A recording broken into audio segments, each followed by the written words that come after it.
और विपक्ष के उन साथियों जो सिर्फ सवाल उठाना जानते हैं, ये अंत में दो पंक्तियां कहूंगा। घोटाले की छुक छुक गाड़ी अब इतिहास हो गई है, वंदे भारत की रफ्तार हर हिंदुस्तानी का विश्वास हो गई है। बिहार से एक और रेल मंत्री आए थे जिन्होंने रेलवे को लूट और भ्रष्टाचार का साधन बनाया था। उनका भ्रष्टाचार का एक्सप्रेस जब शुरू हुआ तब लैंड फॉर जॉब स्कैम और IRCTC रेलवे घोटाले के रूप में दिखा।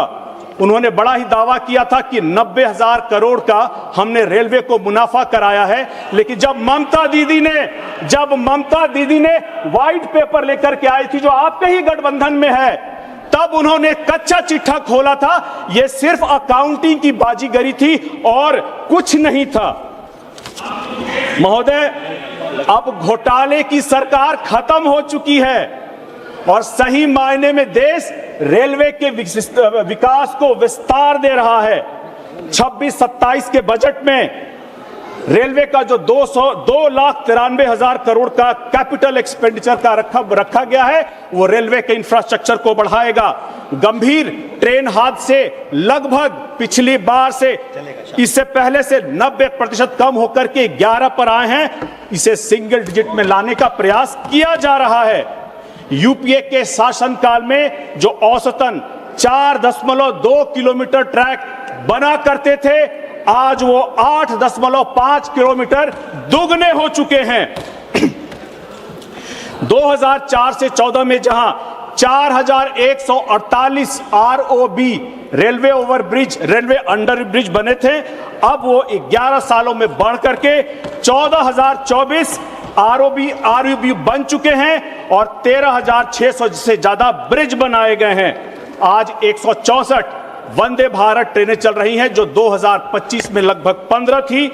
आज भारत में डिजाइन और डेवलप किए गए प्रोपल्शन सिस्टम हम दूसरे देशों को भी दे रहे हैं। हम अमेरिका को दे रहे हैं, जर्मनी को दे रहे हैं और फ्रांस को दे रहे हैं। बिहार में अध्यक्ष महोदय, आज के दिन 1,09,000 करोड़ की लागत से 52 मेगा प्रोजेक्ट, लगभग 4,500 किलोमीटर से ज्यादा के काम प्रगति पर हैं।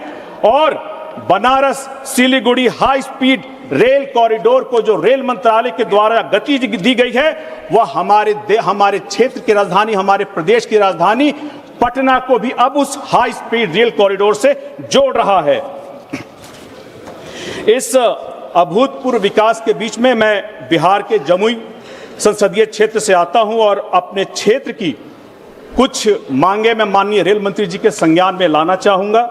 मैंने पहले भी इनसे मुलाकात की थी और उन्होंने आश्वासन दिया है। मुझे पूर्ण उम्मीद है कि यह सारी चीजें पूर्ण होंगी।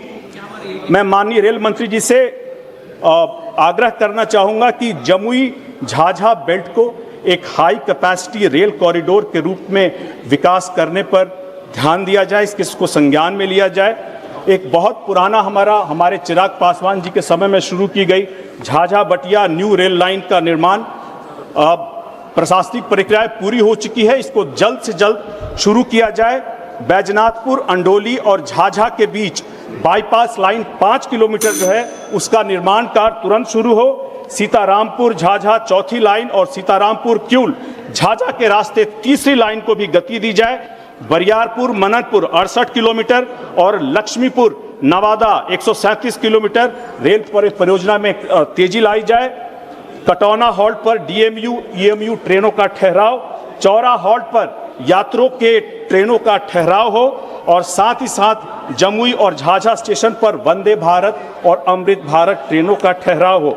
एक बहुत पुराना लंबा एक सपना रहा है नवादा पकरी बरावा जमुई रेल लाइन का, जिसको स्वीकृति मिल चुकी है लेकिन गति धीमी है। इसको अगर गति देंगे तो हमारे क्षेत्र के लोगों को बहुत फायदा होगा। मैं अपनी बात समाप्त करते हुए इतना कहना चाहूंगा अध्यक्ष महोदय, जिनके राज में रेलवे भ्रष्टाचार और लूट का इंजन हुआ करता था, आज हमारी NDA सरकार में वही विकास, वही रेलवे विकास और आधुनिकता का बुलेट ट्रेन बन चुका है।